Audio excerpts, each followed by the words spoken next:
मित्रांनो, महाराष्ट्रामध्ये जोमाटोमाने इलेक्शन झालं आणि यावेळेस इलेक्शनमध्ये भरपूर लोकांनी या ठिकाणी मतदान केलेलं आहे।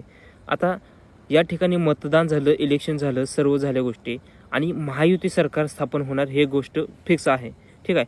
आता महायुती सरकार स्थापन होणार, पण या ठिकाणी या सरकारला निवडून खरं तर दिलं ते म्हणजे लाडक्या बहिणींनी। मुख्यमंत्री एकनाथ शिंदे यांच्या नेतृत्वाखाली राबवली जाणारी ही जी लाडकी बहीण योजना आहे, या लाडक्या बहीण योजनेचे जे सकारात्मक बदल घडून आलेले आहेत, त्या बदलामुळे या ठिकाणी सरकार सुद्धा पुन्हा स्थापन होणार। म्हणजेच या ठिकाणी लाडक्या बहिणींनी या ठिकाणी सरकार स्थापन केलं आणि या ठिकाणी जी सरकार स्थापन केलेलं आहे, या महायुती सरकारला 5 वर्ष सत्तेमध्ये टिकवण्यासाठी ही लाडकी बहीण योजना कायमस्वरूपी यांना राबवावी लागणार आहे। आणि या ठिकाणी ही योजना राबवताना या ठिकाणी काही जे लाडकी बहीण आहेत त्यांचे अर्ज सुद्धा या ठिकाणी नामंजूर केले जाणार आहेत आणि हे मुद्दाम म्हणून केले जाणार नाहीत, कारण या योजनेला जर चालू ठेवायचं असेल तर या ठिकाणी जे पैसा लागणार आहे तो पैसा सुद्धा या ठिकाणी कुठून तर ॲडजस्ट करावं लागेल। तेवढं बजेट तर या ठिकाणी सरकारकडे राहणारच आहे, पण या ठिकाणी जे लाडक्या बहिणींचे जे अर्ज होत होते त्या अर्जामध्ये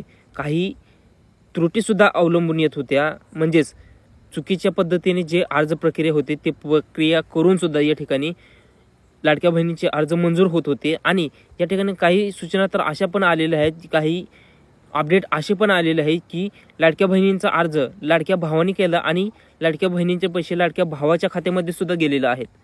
ज्यांना एक ट्रॅक्टर सोडून 4 वाहनं आहेत, 4 चाकी वाहनं आहेत, त्यांना सुद्धा या ठिकाणी लाडक्या बहिणीचे पैसे आलेले आहेत। आणि अशा या परिस्थितीमध्ये असे अपडेट आलेले आहेत की ज्यांनी अवैधरित्या हे लाडक्या बहिणीचे अर्ज मंजूर करून घेतलेले आहेत किंवा जे झालेले आहेत त्यांच्याकडून या ठिकाणी पैसे वसूल होणार आहेत।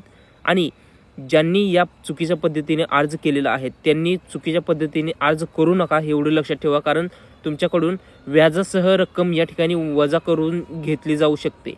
आणि या ठिकाणी काही मेसेज सुद्धा सर्क्युलेट होत आहेत आणि खरंच या ठिकाणी काही मेसेज सुद्धा लाडक्या बहिणींना आलेले आहेत की तुम्ही अशा पद्धतीने जे अर्ज मंजूर केलेले आहेत आणि त्या पद्धतीनुसार तुम्ही या लाडक्या बहिणी योजनेसाठी मान्य नाही, म्हणजेच पात्र नाही, त्यामुळे चुकीच्या पद्धतीने या ठिकाणी तुम्ही अर्ज करू नका, ही एक विनंती राहील।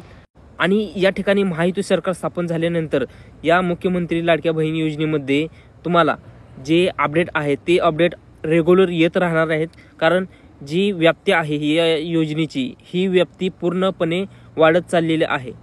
आता मुख्यमंत्र्यांनी तर सांगितलेलं आहे की महायुतीचे सरकार स्थापन होणार आहे आणि या ठिकाणी सुरुवातीला लाडक्या बहिणींना 1500 रुपये दिले जात होते, 1500 रुपये दिले जात होते, ती रक्कम 1 जुलै 2024 पासून वाढवून 2100 रुपये करण्यात आलेले आहे।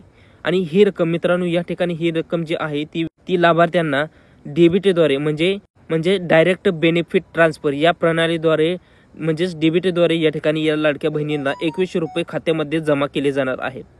मित्रांनो, फक्त अपडेट एवढीच नाही आहे, या ठिकाणी तुम्हाला व्हिडिओ पूर्ण पाहून घ्या, काही गोष्टी महत्त्वाच्या आहेत, त्या महत्त्वाच्या गोष्टी सुद्धा या ठिकाणी तुम्हाला समजणे गरजेचे आहे।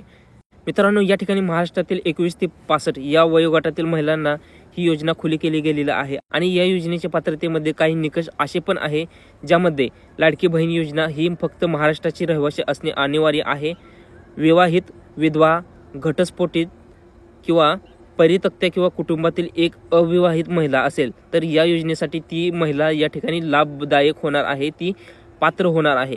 त्याचबरोबर महत्त्वाची गोष्ट अशी आहे की या ठिकाणी जे वार्षिक उत्पन्न आहे त्या लाडक्या बहीण योजनेमध्ये लाडक्या बहिणीचं वार्षिक उत्पन्न आहे ती कौटुंबिक लाडक्या बहिणीचे उत्पन्न 2.5 लाखापेक्षा जास्त नसावे, या ठिकाणी ही महत्त्वाची अट आहे।